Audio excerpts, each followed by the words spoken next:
지난 주일에는 이 웨스트민스터 신앙고백서 제1장의 마지막 9절과 10절을 읽었습니다. 9절은 성경은 성경으로 해석한다 하는 성경 해석의 무오한 준칙, 완전한 원칙을 고백하고요. 10절은 성경 안에서 말씀하시는 성신님께서 만사를 판단하시는 최고의 재판장이심을 고백합니다. 그런데 우리 교회의 성도 한 분이 지난주 오후 예배 강설 내용과 관련해서 중요한 질문을 하셨습니다. A4 용지 한 장 반에 걸쳐서 질문 내용을 상세하게 적어서 이메일로 보내오셨습니다. 질문은 오늘 우리가 본문으로 읽은 이사야서 34장 16절에 관한 것이었습니다. 이 이사야 34장 16절은 지난주 오후 예배에 두 본문 가운데 하나이기도 하였고요, 강설 중간에 아주 주요하게 언급하기도 하였습니다. 방금 전에 우리가 이사야 34장 17절을 다 읽었는데요, 그 중에 이 문제가 된 이 16절을 다시 읽으면 이렇습니다. 너희는 여호와의 책을 자세히 읽어보라. 이것들이 하나도 빠진 것이 없고 하나도 그 짝이 없는 것이 없으리니 이는 여호와의 입이 이를 명하셨고 그의 신이 이것들을 모으셨습니다. 질문의 요지는 뭔가 하면 이 34장 16절에 두 번 나오는 그 이것들이 두 번 나오지 않습니까? 그 구절에 그 이것들이 과연 뭘 가리키는가 하는 것입니다. 즉, 이 구절에서 이것들이 하나도 빠진 것이 없고 그 짝이 없는 것이 없으며 하나님의 신이 이것들을 모으셨다, 이렇게 말씀하는데 앞뒤 문맥의 흐름, 그 11절부터 그 앞 15절까지, 그리고 이어지는 맨 마지막 17절, 그러니까 앞뒤 문맥의 흐름으로 볼 때 이 구절에서 말하는 두 번 언급한 이것들이란 바로 앞달라, 즉 11절부터 15절까지에 나오는 당아, 고슴도치, 부엉이, 까마귀, 시랑 등의 짐승들을 가리키는 것으로 보인다는 것입니다. 거기 보면 그 외에 타조, 수염소, 올빼미, 솔개 같은 그런 부정한 짐승들도 계속 언급되지 않습니까? 그래서 이분이 인용하기를 다른 우리나라에 있는 다른 번역 성경들, 예를 들면 새번역 성경이나 현대인의 성경이나 공동 번역에서는 이 이사야 34장 16절에 나오는 이것들을 어떻게 번역했냐 하면 한결같이 이 짐승들, 이 동물들, 이런 모든 짐승들, 이렇게 번역했다는 것입니다. 그래 이 성도분은 이 여러 번역들을 다 찾아본 것입니다. 그렇게 본다면, 이렇게 읽는 것이 맞다면 이 구절에 나오는 이것들을 짐승들이 아니라 하나님의 말씀의 어떤 구절들로 보아서 하나님의 말씀이 하나도 빠진 것이 없고 그 짝이 없는 것이 없으며 성신께서 이 말씀들을 모으셨다, 이렇게 해석하는 것은 이분이 생각하기에는 느닷없어 보이고 어색해 보인다 하는 것입니다.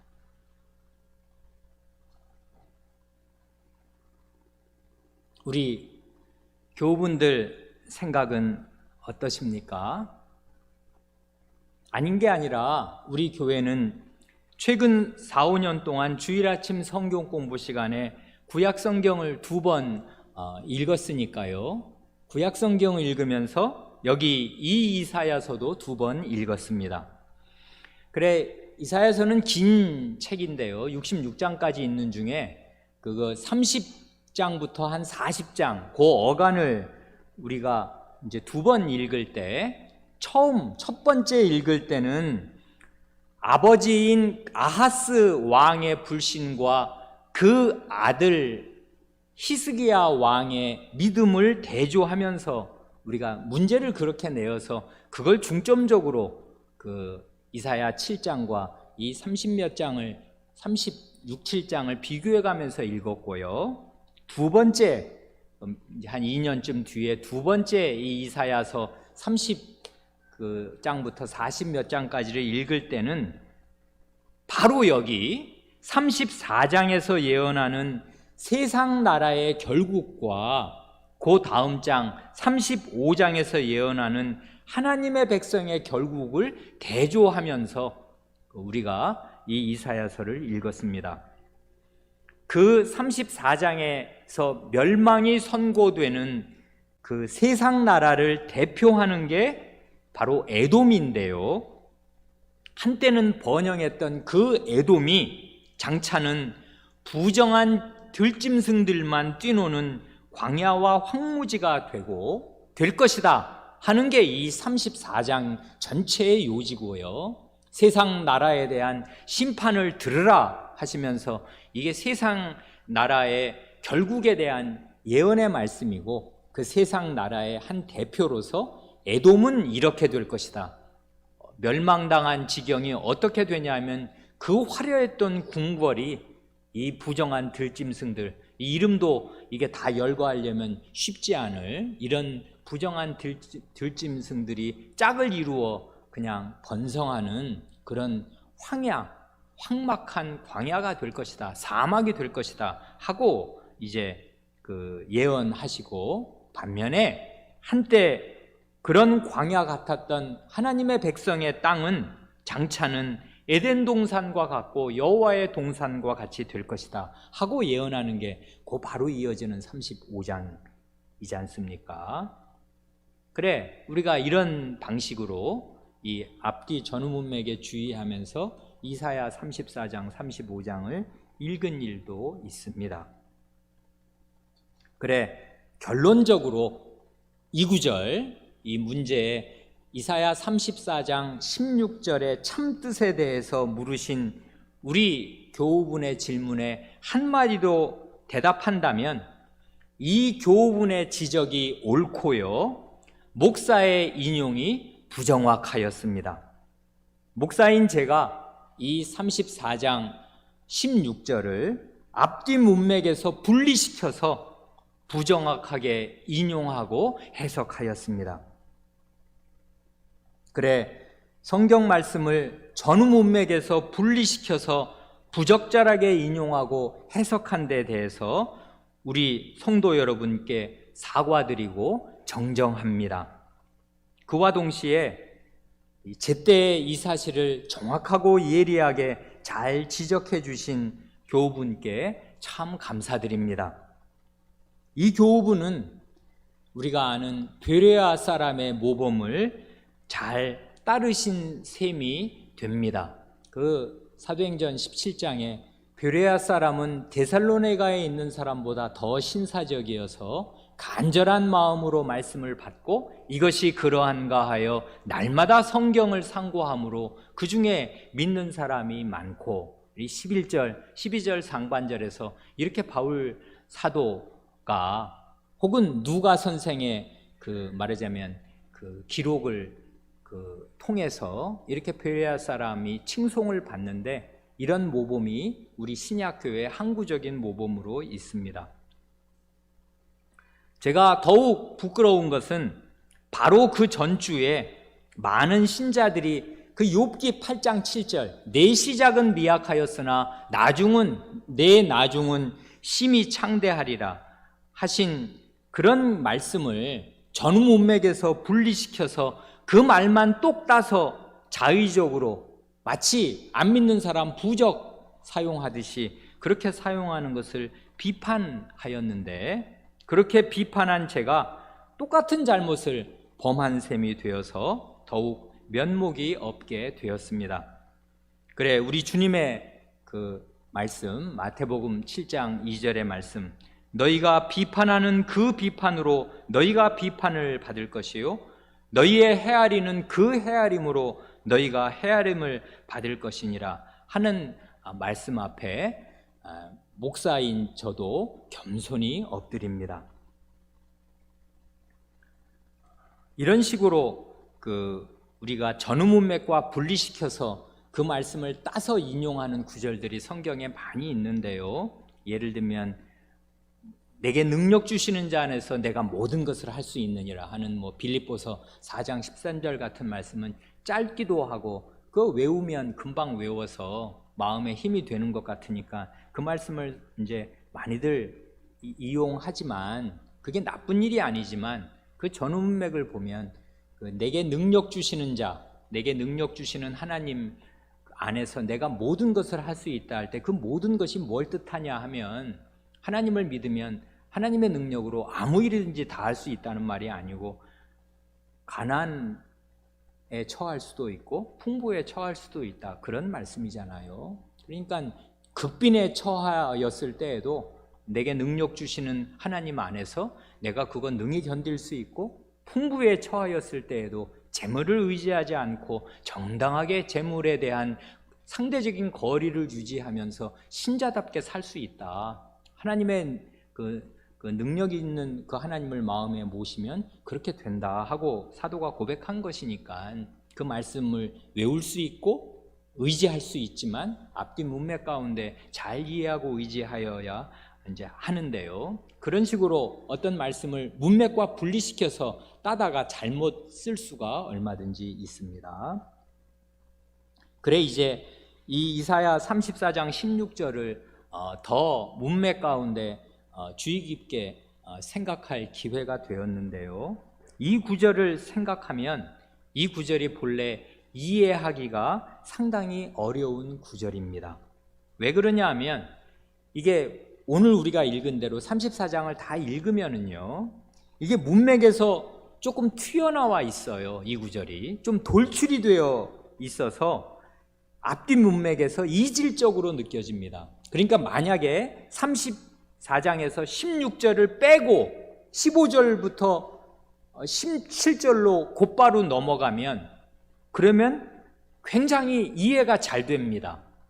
그래, 심지어 어떤 학자는요, 요 34장을 배열할 때 16절하고 17절의 순서를 바꾸어 가지고 15절 다음에 17절이 나오게 하고 그 다음에 맨 마지막에 16절로 마감하도록 이렇게 인위적으로 그 배열을 바꾼 학자도 있을 만큼 요 구절이 조금 그 문맥에서 튀어나와 돌출된 잘 이해하기가 어려운 구절이 되기도 합니다. 11절부터 15절까지는 이런 황폐하게 된 에돔의 궁궐과 에돔 땅 전역에 이런 부정한 짐승들이 가득하게 될 거다, 그 얘기를 이제 하시잖아요. 하시면서 17절도 이제 그렇게 연결이 되고 끝나면 좋은데 거기에 16절에 이제 여호와의 책을 자세히 읽어보라 하십니다. 그러니까 그 여호와의 책이 무언지를 우선 알기가 어렵습니다. 이게 뭘 가리키는지, 여호와의 책 하니까 이게 무슨 모세오경을 가리키는지 아니면 이사야서 그 앞장 어딘가를 가리키는지 아니면 그 시대에 있었을 또 다른 어떤 성경을 가리키는지 확정하기가 대단히 어렵습니다. 그래, 여호와의 책을 자세히 읽어보라고 지금 명하시는데 과연 어떤 책 어디를 읽어야 이 에돔이 폐허가 되어서 이 부정한 짐승들이 빠진 것이 없이, 짝이 없는 것이 없이 이 황야가 된 에돔 땅에 다 모여 살게 된다는 것을 알게 되는 것인지 이게 잘 알기가 어렵다, 그 말입니다. 그렇지만 이 말씀, 여기 여호와의 책이 뭐며 이게 지금 뭘 뜻하는 것인지 잘 알기가 어려우면 어려운 대로, 성경 말씀에 어려우면 어려운 대로 남겨두는 것입니다. 그래, 모르면 모르는 대로 이건 아주 어렵구나, 언젠가 해결되기를 바란다 하면서 숙제로 남겨두고 그 문맥 가운데 이해하면서 지나가는 것이 좋습니다. 갑자기 그 공자의 논어의 한 구절 생각나는데요. 군자는 어기소부지의 개궐여야니라, 그런 말이 있는데요. 군자는 자기가 모르는 것은 비워두느니라, 그런 말입니다. 그러니까 동양에서도 그 미덕 중에 하나가 모르는 것을 안다고 하지 않고 모르는 것은 모른다고 비워두는 것입니다. 그래, 이 구절은 알기가 어려운 구절이 되지만 모든 구절은 그 앞뒤 문맥에서 분리시켜서 읽으면 안 되고 앞뒤 문맥의 흐름 속에서 읽어야 하니까요. 문맥 속에서 읽는다면은 이 16절에 두 번 나오는 이것들이란 뭔가 하면 그 앞 구절들에 언급된 부정한 짐승들로 볼 수밖에 없고 그렇게 보는 것이 가장 좋겠습니다. 그래, 제가 우리 교우분의 질문을 받고 아차 싶어서 제가 가지고 있는 이사야서 주석이 8종류가 있는데 그 8종류를 다 일일이 살펴보았습니다. 그랬더니 칼빈 선생부터 현대의 주석가들에 이르기까지 여기에 이 구절에 나오는 이것들은 다 그 앞에서 그 말한 짐승들을 가리키는 것으로 다들 말합니다. 이 8종류의 주석 외에 가지고 있는 주석 성경 2종류도 마저 찾아보았는데요. 유일하게 한국 천주교 주교회의에서 지난 2010년에 발행한 주석 성경에서만 이 구절에 이런 각주를 달아놓았습니다. 각주에서 말하기를 이것들이란 지금까지 열거된 짐승들과 귀신들로 여겨지지만 주님의 책, 여호와의 책이죠. 주님의 책에 기록된 모든 약속들로 이해하기도 한다 하고 거기 주석을 달아놓았습니다. 이걸 보면 교회사에서 이 구절에 나오는 이것들을 여호와의 책에 들어있는 약속들로 이해한 전통이 없는 것은 아닙니다. 그러나 그것은 이렇게 보는 사람도 과거에 있었고 그런 해석이 있었다는 하나의 증거일 뿐이지 아주 소수 의견일 것이고 일반적인 지지를 받지 못하니까 성경 말씀을 읽을 때 그렇게 읽으면 어떻게 되냐면 이 구절은 정말 이해하기가 어려운 그 구절만 똑 따가지고 그냥 외우면 아주 좋고 말이 참 좋은 말이 되는데 명언집 중에 한 명언이 되는데 문맥과 어떻게 조화가 안 되는, 어떻게 알기가 어려운 그런 구절이 됩니다. 그래, 다음으로 그럼 왜 우리의 교재에 이 이사야 34장 16절이 증거 성구로 들어있는가를 말씀드리겠습니다.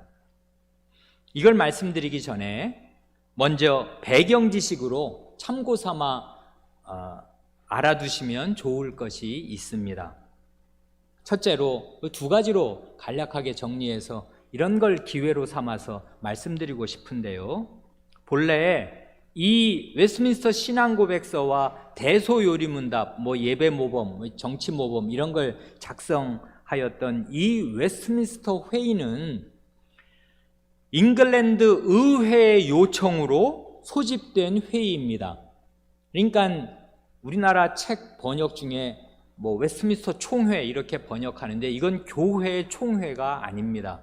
교회들이 자발적으로 회의로 모인 게 아니고요. 의회의 요청으로, 의회의 소집으로 교회 대표들이 모인 것입니다. 그러니까 그때 영국 잉글랜드 의회가 영국은 이렇게 크게 3분도예요.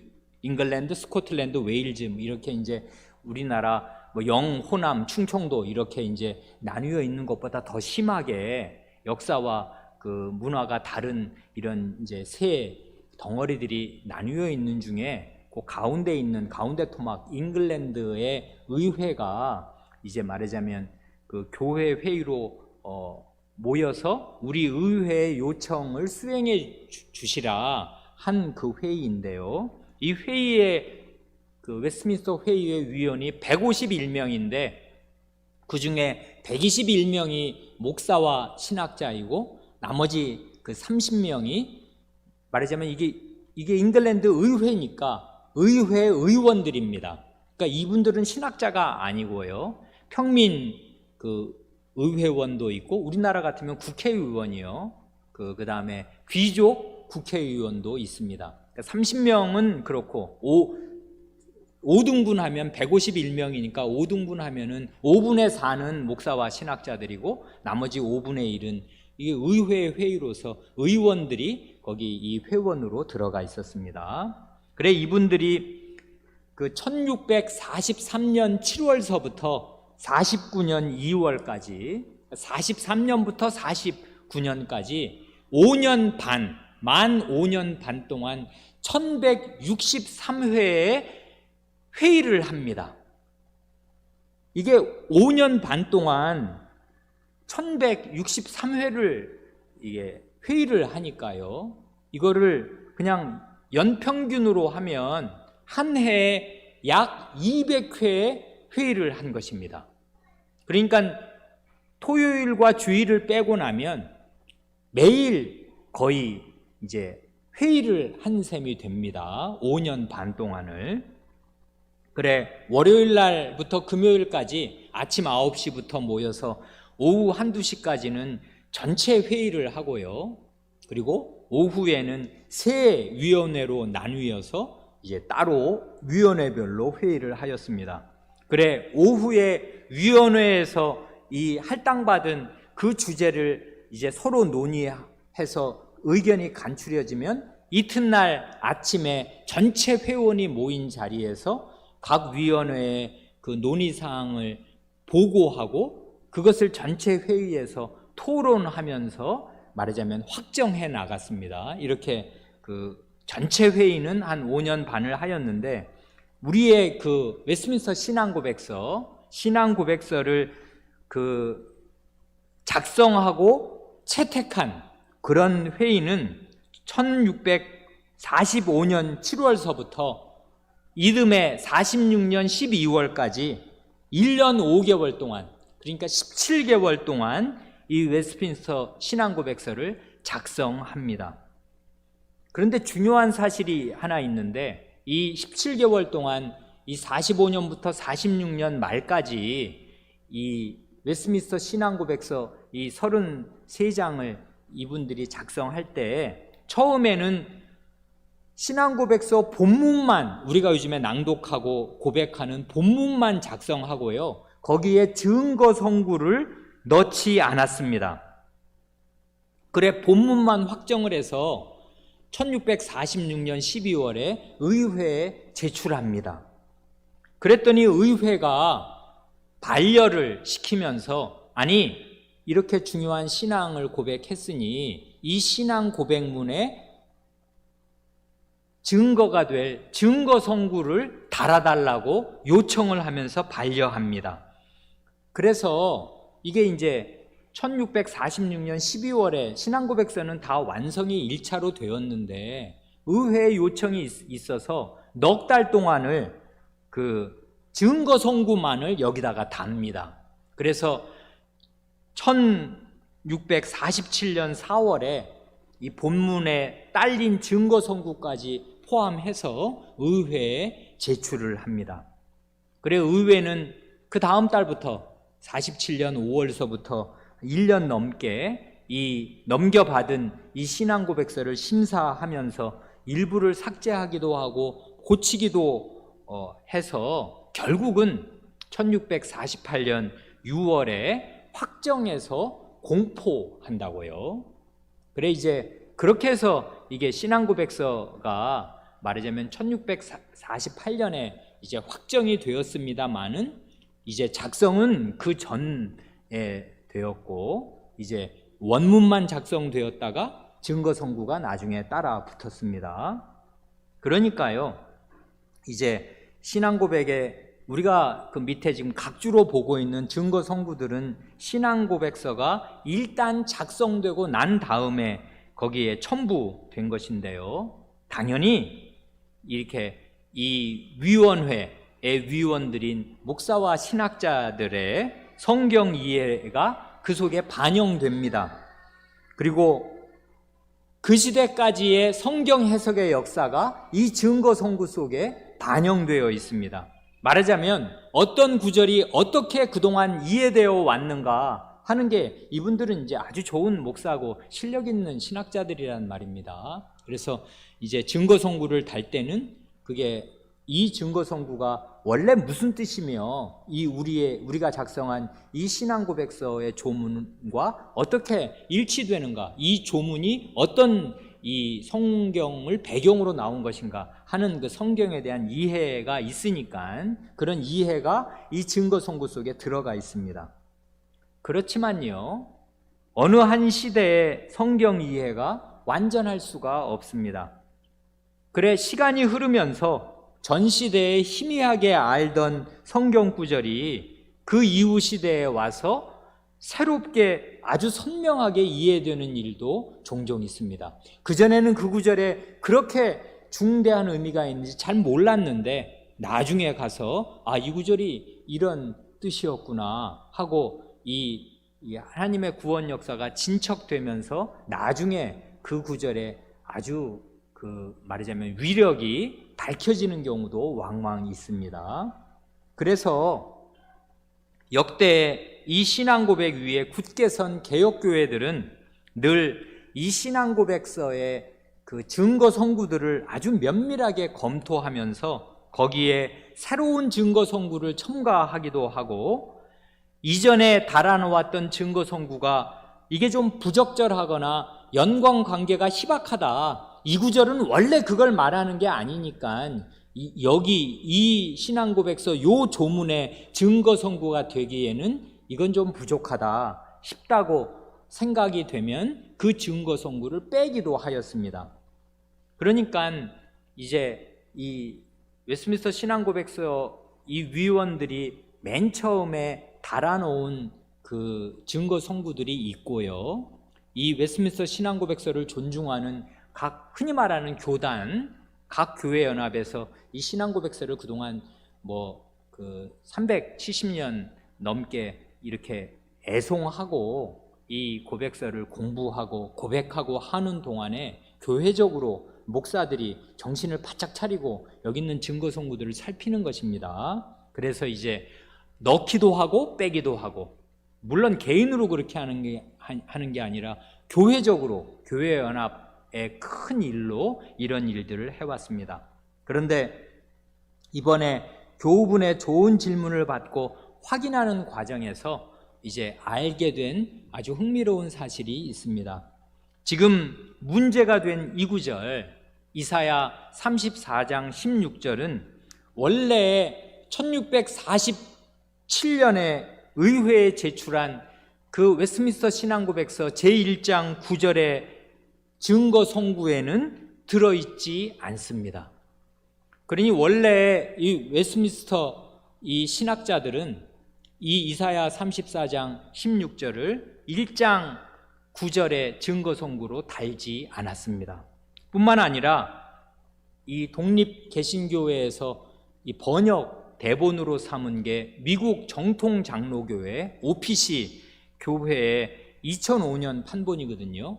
미국 정통 장로교회, 나중에 웨스트민스터 신학교랑 아주 밀접한 관련이 있는 그 정통 장로교회도 이 신앙고백서, 개혁 신앙고백서를 사랑해서 웨스트민스터 신앙고백서를 자기들의 신앙고백으로 받고 그것을 고백하고 가르치고 연구하고 하는데요. 거기서 이제 증거 선구들을 목사들이 함께 모여서 넣기도 하고 빼기도 하면서 자기네 교회 총회에 확정된 본으로 가지고 있는 것이 있고, 그것을 이제 독립개신교에서 이제 참고해서 번역을 하였는데요. 그 OPC 정통 장로 교회의 증거 송구에도 이 구절이 들어있지 않습니다. 그러면 이 구절이 어떻게 우리의 교재 5쪽에 그 각주 24번에 그 신앙고백서 1장 9절에 가장 첫 번째 증거 송구로 들어가게 되었는가 하면, 이게 독립개신교회 목사님들이 그 목사들의 모임에서 격주로든 매주로든 이렇게 부지런히 모여서 그 함께 교회 일을 논의하고 목사들의 회의를 할 때 1997년부터 웨스트민스터 신앙고백서를 번역하기 시작하였습니다. 그러니까 벌써 한 그게 23년 전의 일인데요. 23년 내내 이렇게 할 수가 없고, 교회에 중대한 일이 있으면 몇 년간 중단하기도 하고, 또 이렇게 또 힘이 생기면 또 일부 하기도 하고 해서 총 23년 전에 이렇게 전부터 이 번역을 하기 시작했었는데, 그렇게 목사님들의 회의에서 회의 중간에 아마 어느 목사님이 이 구절이 이 성경은 성경으로 해석한다 하는 요 웨스트민스터 신앙고백서 1장 9절의 내용을 뒷받침하는 증거 송구로 아주 좋지 않냐 하고 제안해서 아마 들어가게 된 것 같습니다. 그래, 독립개신교회는 지난해에 이 웨스트민스터 신앙고백서 번역을 그 23년 만에 일단 완료하고, 교회 전체 회의에서 이 목사들의 이 번역을 교회 신앙고백으로 번역본으로 받기로 채택을 하였습니다. 그래, 일단 회의에서 채택이 된 것을 우리가 이제 넘겨받아서 이제 감사하게 잘 받아서 그걸 인쇄해서 우리 교우분들께 교재로 나눠드렸는데요. 그렇게 교회 회의에 채택되고 난 뒤에도 이제 전면적인 교정 작업을 하고 있습니다. 그래, 이 일을 위해서 우리 독립개신교회 안에 신앙고백서 번역위원회를 구성을 하였는데요. 그 교회에서 겸비한 마음으로 우리 독립개혁 장로교회에도 이 번역위원회에 참여할 목사 두 분을 왜냐하면 거긴 지금 목사님이 세 분밖에 안 남으셨단 말입니다. 그러니까 독립개혁 장로교회도 목사 두 분을 파송해주면 함께 이 신앙고백서 번역위원회를 구성해서 이미 채택된 이 웨스트민스터 신앙고백서 번역을 개정하는 이 일을 해갈 수 있겠다 하여서 지난해부터 우리 독립개혁 장로교회의 다른 목사님과 제가 이 번역위원회에 참여하고 있습니다. 그래, 다음번 회의에 참석한다면 여기 제1장 9절에 들어있는 증거선구 가운데 첫 번째로 들어있는 이 이사야서 34장 16절은 삭제하는 것이 좋겠다고, 이게 앞뒤 문맥과 전혀 다르게 분리되어서 이 구절을 똑 따서 여기에 넣었으니까 이건 아무래도 증거선구가 될 만하지 못하니까 교회 역사적인 배경에서도 이것을 증거선구로 이렇게 쓴 일이 우리가 찾기가 어렵고, 그러니까 독립개신교회에서 이걸 굳이 넣을 필요가 없겠다 이렇게 말씀드리겠습니다. 이런 점에서 이런 걸 잘 지적해 주신 우리 교회 성도에게 참 감사드립니다. 이처럼 하나님의 말씀을 중심에 놓고서 이 말씀의 뜻이 과연 무엇인가 하는 이 교회 안에서 이 하나님의 말씀의 뜻을 토론하는 상호작용을 통해서 우리 선조들의 신앙 고백이 오늘 우리의 신앙 고백으로 전수되는 줄을 믿습니다. 그래, 이 신앙 고백이 죽어있는 370년 전의 문서가 아니고 살아있고 생생한 우리의 자녀들에게 물려줄 신앙 유산이 됩니다. 이렇게 우리의 그 논의, 우리의 이 말씀을 사랑해서 앞뒤를 열심히 읽고 생각한 우리의 이 노력이 여기에 가미되어서 우리 자녀 세대에게 우리의 이 품이 들어간 이 신앙 고백서를 또 물려줄 수 있을 줄로 믿습니다. 우리 성도 여러분도 잘 아시는 2004년에 성약 출판사를 통해서 출판된 하이델베르크 요리문답과 2011년에 출판된 웨스트민스터 소요리 문답이 다 이런 그 몇 년의 과정을 통해서 나온 것을 다 아십니다. 그러니까 이렇게 신앙고백서가 우리말로 번역되어 우리의 입에 붙는 신앙고백이 될 때까지 온 교회에 참여가 있었습니다. 심지어 어린 아이들이 굉장히 기여하였습니다. 왜 그러냐면 요리문답반에서 신앙고백서를 매주 외우게 숙제를 내고 어린 아이들이 일어나서 외웁니다. 각 교회에서 이걸 가르치면서 사용했는데요. 몇 년 동안을 번역하는 과정에서 그랬는데 어떤 아이들이 외우다가 막히는 구간이 있어요. 왜 막히냐 하면 번역이 입에 착 달라붙지 않으면 외우다가 막히는 것입니다. 아, 그러면 이 번역이 별로 좋지 않구나. 앞뒤 순서를 바꿔야 입에 착 달라붙는구나. 이런 방식으로 목사들이 수정을 해간 것입니다. 교회의 상호작용 속에서. 그러다 보니 외우면서 버벅된 어린 아이들의 그 어려움도 이 번역 속에 녹아들어 있습니다. 그러니까 그만큼 기여한 것이라고요. 그래, 사실 우리 주부들은 다 아시는 대로 밥을 짓고 음식을 마련하고 오늘은 뭐 해 먹을까? 아니, 하루에 좀 2끼만 먹으면 안 될까? 1끼만 먹으면 안 될까? 하는 게 늘 매일의 고민이고 오늘 뭐 해 먹을까 하는 게 주부들의 늘 살아있는 생생한 고통이요 수고지만 식구가 없다면 주부가 음식을 정성스럽게 준비할 일도 별로 없을 것이고 그러면 결국 자기도 잘 못 먹게 되는데 이 식구가 있어서 뭐 먹을까 하면서 고심해서 음식을 준비하느라고 음식이 요리가 되고 그리고 그 가운데서 자기도 잘 먹듯이 회중이 없다면 목사 혼자 이렇게 정성스럽게 신앙고백서를 번역하든지 거기에 나오는 모든 증거성구를 하나하나 자세하게 검토할 엄두를 내지 못하겠습니다. 그래, 이건 저의 고백이기도 한데 대우리 문답을 평생에 이렇게 4, 5년에 걸쳐서 거기에 나오는 수천 구절의 모든 증거성구를 다 읽고 그 구절이 이 본문하고 어떻게 상호작용을 하며 이게 정말 증거성구가 왜 되는가를 곰곰이 생각하면서 그 번역을 검토하거나 생각하는 일은 없을 것입니다. 이번 주에 설교해야 할 그런 과제가 없으면 그렇게 진지한 노력을 기울일 수가 없고 그러니까 이건 어느 학자가 그냥 자기 연구실에서 이번에 신앙고백서 이거 중요하니까 한번 번역해야겠다 해서 몇 달 동안 쭈루루 그냥 남는 시간에 번역하는 그런 거하고는 이 노력의 질이 차원이 다른 것입니다. 교회적인 이런 노력이 이렇게 기울여질 때 이 신앙고백서가 교회의 신앙고백서가 되고 정말 살아납니다. 그런 뜻에서 우리 교회는 이런 좋은 전통을 가지고 있고 그리고 그 앞서간 교회에 이런 교회적인 노력, 교회의 어린아이들까지 다 포함된 이런 교회적인 노력을 통해서 우리의 요리문답이 하나하나 이 책으로 출판되었고 그래서 우리가 그 유익을 받는 중에 있습니다. 오늘 우리는 시편 119편 99절로 100절을 읽었습니다. 내가 주의 증거를 묵상함으로 나의 명철함이 모든 스승보다 승하며 주의 법도를 지킴으로 나의 명철함이 노인보다 승하니이다 합니다. 이 말씀은 참 놀랍습니다.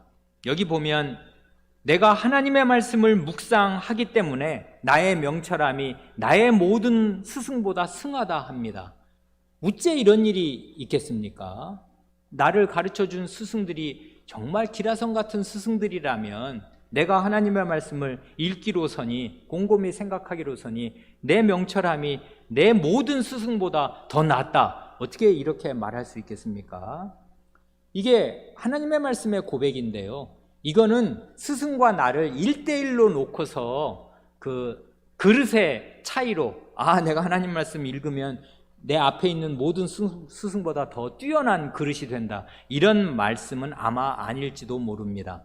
그렇다기보다는 스승 때 본 하나님의 말씀이 있고 그 스승이 우리의 부모가, 영적인 부모가 되어서 우리는 그 가르침 위에 서 있고 그 가르침을 흡수했습니다. 그러나 하나님의 말씀은 그 스승 때에 머물러 있지 않고 이게 생명의 생수와 같아서 이 말씀을 계속 묵상하면 그 스승이라고 해서 성경 말씀을 통달해서 완벽하게 다 아는 스승은 세상에 하나도 없습니다.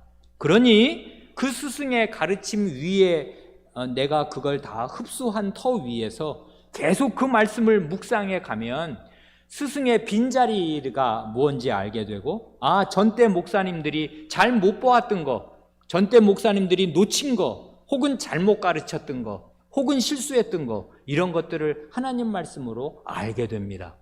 그래 정말 이 주님의 샘물과 같은 말씀을 계속 붙들고 묵상하는 사람은 그 명철함이 그를 가르쳤던 모든 스승보다 낮게 되는 그런 자리에 가게 됩니다. 그리고 주의 법도를 근실하게 지키면 그 명철함이 노인보다 승하게 됩니다. 요즘은 노인의 가치가 땅에 떨어진 시대가 되었습니다만, 왜 그러냐면 정보화 시대에 그 노인들은 오히려 뭐 이런 걸 새로운 이런 발달된 문물에 적응을 못하고, 인터넷으로 무슨 인터넷 뱅킹도 못하고, 이 기계로 주문하는 것도 이 서툴러 가지고 야 이게 뭐냐 이러면서 시대에 뒤떨어진 사람처럼 되었습니다마는, 과거는 안 그랬지 않습니까? 과거는 노인들의 지혜가 없이는 농사 짓는 일이며 사회생활 자체가 불가능했고, 노인은 정말 지혜의 보고였습니다. 그러나 하나님의 말씀을 계속 지켜나가면 그 마음에 지혜를 얻는 것이 노인의 지혜보다 낫게 된다 하는 게 하나님 말씀의 약속입니다. 그래서 저는 이번 주를 지나면서 이번 주에 어거스틴 선생을 생각하였습니다. 아마 어거스틴 선생은 354년에 나서 430년에 주님 품에 잠들었는데요. 그러니까 4세기 중반에서 5세기를 살았던 스승인데, 지금 21세기니까 뭐 한 1600년을 살아오는 동안, 사도시대 이후로 2000년의 교회 역사에서 아마 가장 훌륭한 목사 가운데 하나로 꼽힐 것입니다. 전 세계에서 10사람 꼽히라 그러면 제일 첫 손가락에 꼽힐 사람일지도 모르겠습니다. 이분이 33살에 회심을 해서 76세로 주님 품에 잠드는데요. 그러니까 44년을 말하자면 신자로 살았습니다. 그래 33살에 그 어두운 방황에서 돌이켜서 이제 신자가 된 뒤에 13년 뒤에 이분이 이제 고백록, 참회록을 쓰고요. 말년에 재고록이라는 책을 씁니다. 참회록은 이제 이분의 고백록이라고도 하는 그 참회록은 전 세계에 너무나 유명해서 기독교 고전이어서 이제 모르는 사람이 없을 정도인데, 재고록은 잘 안 알려져 있지 않습니까?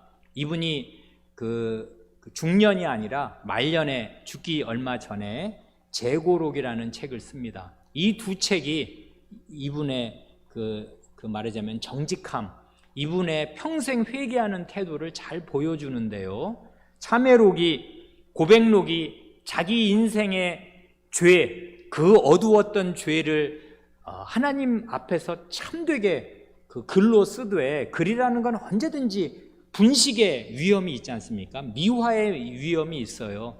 토한 거를 그려놔도 그림으로 그리면 아름다움이 그 속에 있듯이, 어떤 자기의 죄를 고백하는 것이라도 글로 쓰면 희한하게 분식이 됩니다.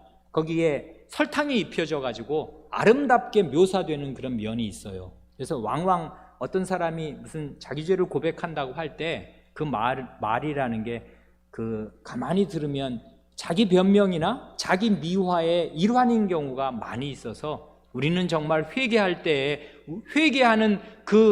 회개하며 흘리는 눈물조차도 그리스도의 피에 씻김받지 않으면 안 될 정말 그런 뿌리 깊은 죄인들인데요. 그런데 이 기독교 2000년 역사에서 이 어거스틴 선생의 참회록은 그야말로 자기를 미화함이 없이, 그렇다고 자기를 함부로 대함이 없이 하나님의 말씀 앞에서 자기 죄의 뿌리가 어디까지인가를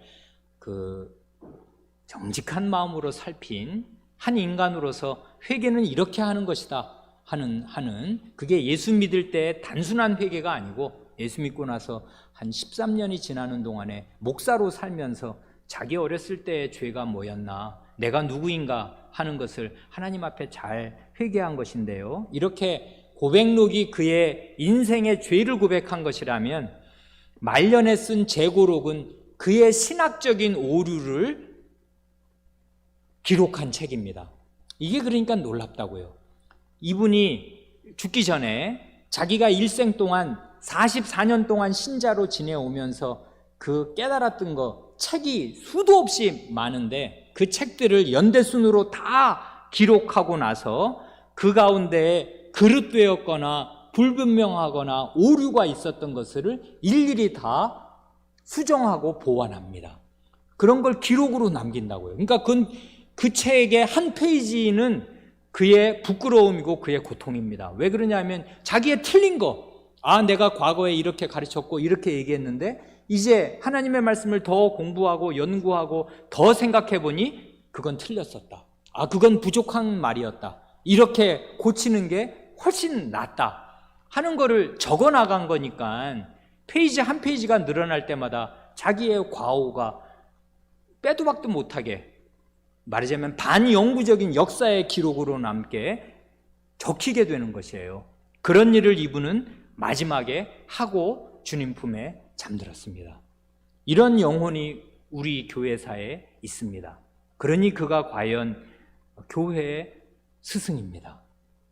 그런데 한편으로 생각하면 사람은 겨우 이것입니다. 아무리 훌륭한 목사, 전 세계에 2000년을 지내는 동안에 최고였다 그는, 그런 사람이라도 오류가 있습니다. 책으로 내야 할 만큼 과거에 몇십 년 목사로 가르쳤을 때 이건 참 부족했다. 왜 그러냐면 목사가 하나님 말씀을 매일 공부를 하니까 그 전에 보았던 것보다 몇 년 뒤에 보면 예전에 보았던 게 아주 말하자면 졸렬한 것입니다. 물론 그게 틀린 말이 아니고 거짓말을 한 것이 아니지만 하나님 말씀 깨달은 게 그때는 고만하였습니다. 내가 어렸을 때는 어린아이와 같아 깨닫는 것, 생각하는 것, 말하는 것이 어린아이와 같았습니다. 그러나 하나님 말씀과 함께 우리는 잘합니다. 그러니 잘하고 나서 과거에 자기가 목사로서 가르쳤던 것 보면 영 부족합니다. 그런 것을 이제 수정하였습니다.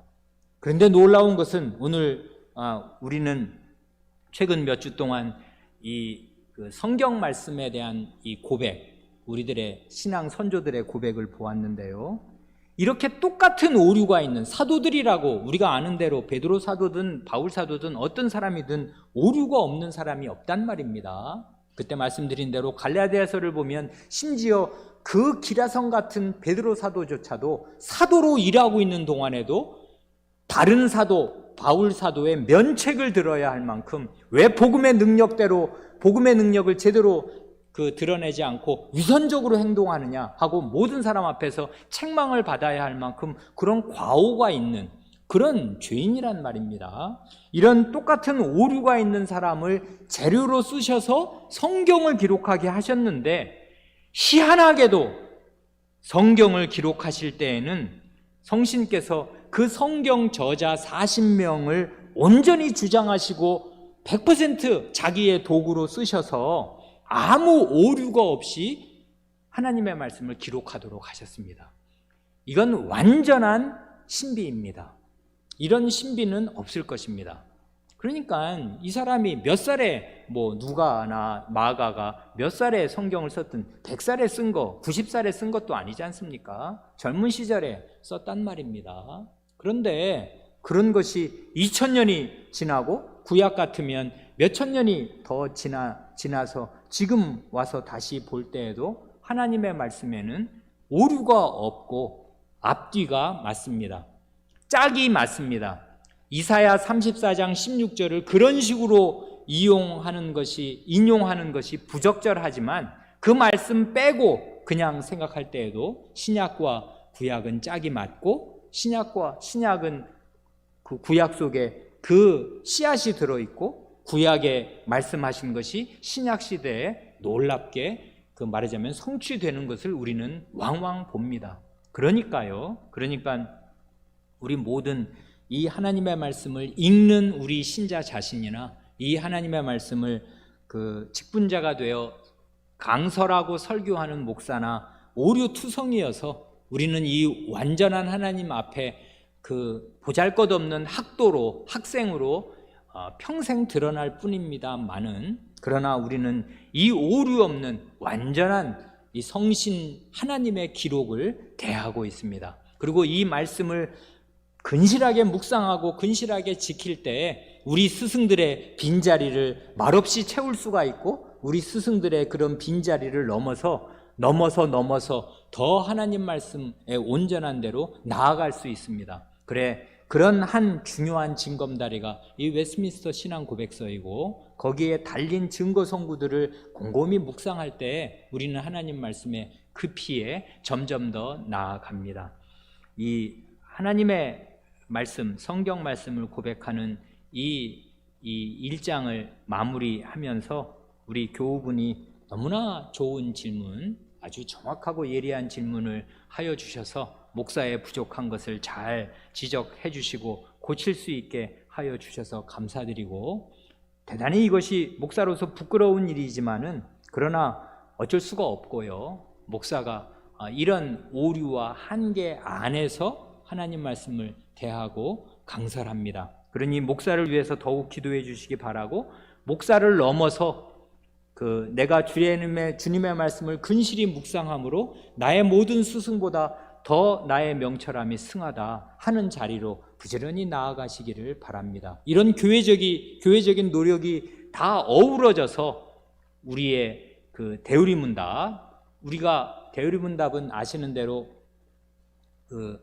독립개신교회 그 한 교회 목사님이 초역을 하셨고, 그걸 우리에게 넘겨주어서 우리가 그걸 주춧돌로 삼아서 4, 5년 동안 그 초역을 교정해 가면서 우리 교회에서 배웠고, 우리 교회에서 교정한 내용들이 이제 또 하나의 밑거름이 되어서 나중에 그 위원회에서 대우리문답을 또 이제 거기 있는 증거 성구며 거기 있는 본문을 상세하게 이제 그 위원들이, 목사들이 그 검토할 것이고, 그게 입에 달라붙는 제대로 된 번역인지 논의할 것이고, 이게 교회회의에 채택이 되고 나중에 그렇게 되면 몇 년 뒤에는 이제 책으로 출판이 되면 우리의 그동안의 이 대우리문답을 함께 고백하고 공부하였던 우리의 노력도 우리 후손들에게 물려줄 한 작은 유산이 될 수 있을 것입니다. 이런 식으로 우리는 우리 시대의 책임을 하고 지나갑니다. 기도드리시겠습니다.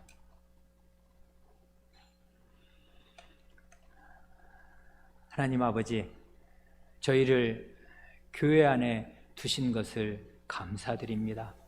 저희는 한 사람으로 있을 때에는 참으로 오류투성이이고 너무나 부족하고, 저희의 인식에나 하나님 말씀을 이해하고 깨닫는데 부족할 뿐이지만은, 저희를 이렇게 거대한 주님의 교회 안에 두셔서 역사를 통하여 흐르는 이 큰 역사의 가도에서 성신께서 인도하시는 거대한 보편의 교회 안에 두셔서 저희의 선조들로부터도 큰 도움을 받고 깨우침을 받으며 그들의 헌신과 그들의 노력과 그들의 하나님 말씀 깨닫고 묵상하고 가르친 데에서 저희가 많은 가르침을 받고, 당대에 있는 다른 여러 교회들의 선진적인 수고에 큰 도움을 받기도 하며, 저희 교회 안에 있는 성도들이 하나님의 말씀 앞에 꿇어 엎드려 이 말씀을 진리의 말씀으로 알고 근실하게 생각하고 묵상하며 이 말씀의 뜻이 무엇인가를 주의하여 서로 진지하게 토론할 때 저희의 부족을 알게 되고 저희의 오류를 발견하게 되면서 점점 더 하나님 말씀을 제대로 깨닫는 데에 진일보하게 되오니, 저희를 이런 교회 안에 두시고 자라게 하시며 길러주시는 은혜를 감사드리옵니다. 그러므로 저희가 주님의 교회를 귀히 여기고 성신께서 이 교회 안에 늘 함께 하여 주셔서 진리의 말씀이 오류가 없이, 오류가 적게 제대로 잘 전파될 수 있게 하여 주시고, 저희가 늘 진리의 말씀을 사랑하고 그 말씀을 근실히 묵상하며 근실히 지킬 수 있게 하여 주시옵소서. 우리 구주 예수님의 이름으로 기도하옵니다. 아멘.